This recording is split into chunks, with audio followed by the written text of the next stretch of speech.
electric propellers that are pulling these 6,500-pound airplanes in the air. Take a look at Kevin Russo begins his solo routine in the North American Texan.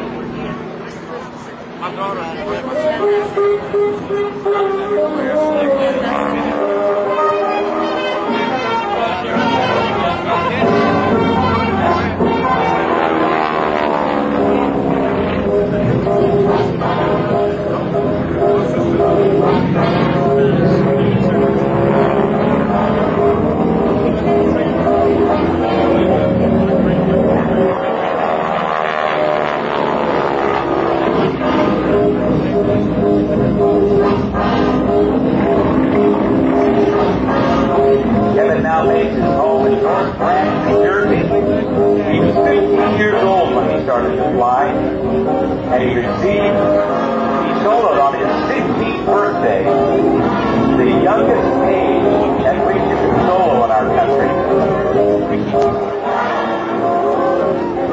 and received his private pilot's license on his 17th birthday.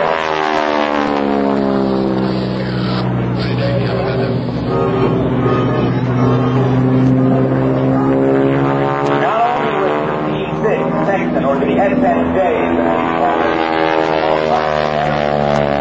it was also flown by the Royal Air Force in Great Britain and the Royal Canadian Air Force in Canada, and they called the Royal Australian Air Force flew it. They called it the Whirlaway. Nearly 30 Allied nations flew the T-6 during World War II, and a production run that began, I believe, in 1939, ended in 1945. And the North American website for North American Aviation said somewhere just shy of 22,000 Texans.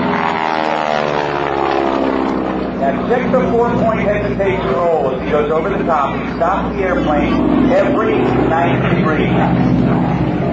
Kevin joined the United States Air Force when he was 22 years old. He went to pilot training at Williams Air Force Base in Arizona and flew the T-37 jet trainer built by Cessna, the Northrop T-38 Talon, and went to the heavy metal with the C-141 Starlifter, and now he flies the C-17 Globemaster that we saw fly earlier today. So flying an old World War II aircraft like this is a real joy for Kevin Russo. This particular airplane was manufactured in 1945 and delivered to Naval Air Station in Pensacola. Award that we believe to be the lowest time Texan flying today. With just around 3,000 flight hours on the entire airplane.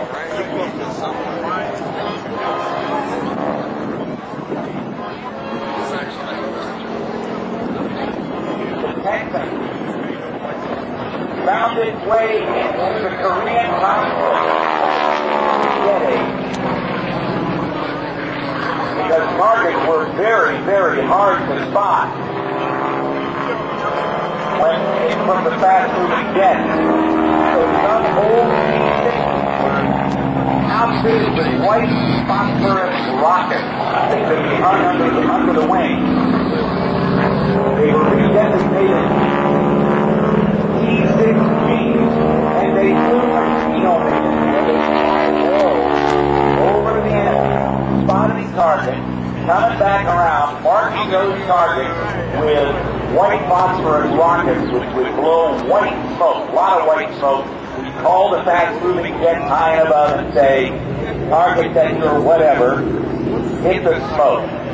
And they were one of the first forward air controller aircraft.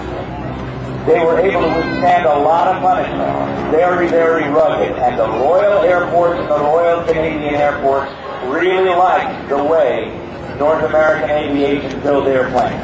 As Kevin approaches from the left, we've seen him do a 4-point roll. Watch it. And then he comes up. 3, 4, 5, 6, 7, and 8. Stopping the airplane every 45 degrees, the 8-point roll. Let's put your hands together for Kevin. This is a 5,500-pound airplane. That's over 2.5 tons. And doing this kind of roll with an aircraft that has a maximum speed somewhere around 165 or 70 miles per hour, and this big, thick wing, it takes a lot of work.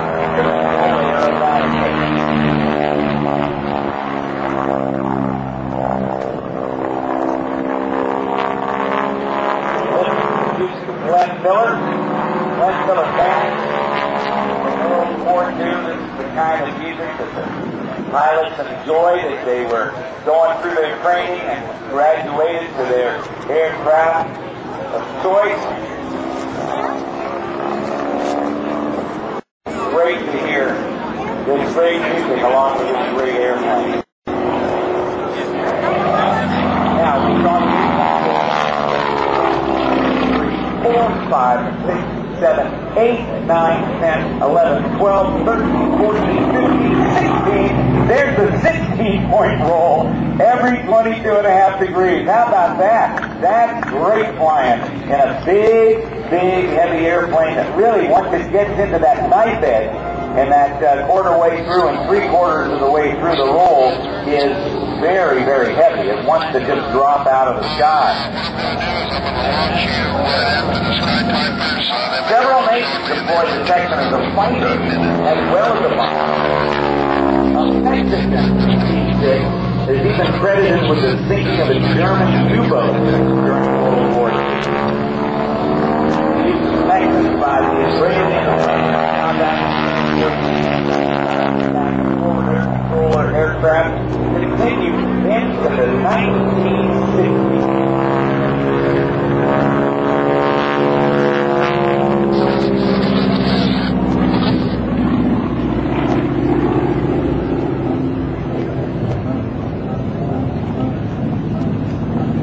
Now Kevin's going to set up for a photo pass, so if you've got your cameras, this would be a great time to get your cameras ready. Prior to Americans entering into World War II, North American Texans or Harvards were actually still being delivered to the Royal Canadian Air Force and the Royal Air Force, but neutrality laws made it illegal to fly a military warplane over the border from a neutral country into a combatant country. Canada entered the war before the United States did. And so Texans were flown to the Canadian border. The engines were shut down. Here comes Kevin Russo. The engines were shut down. The aircraft were pushed across the border into Canada. And the engines were restarted.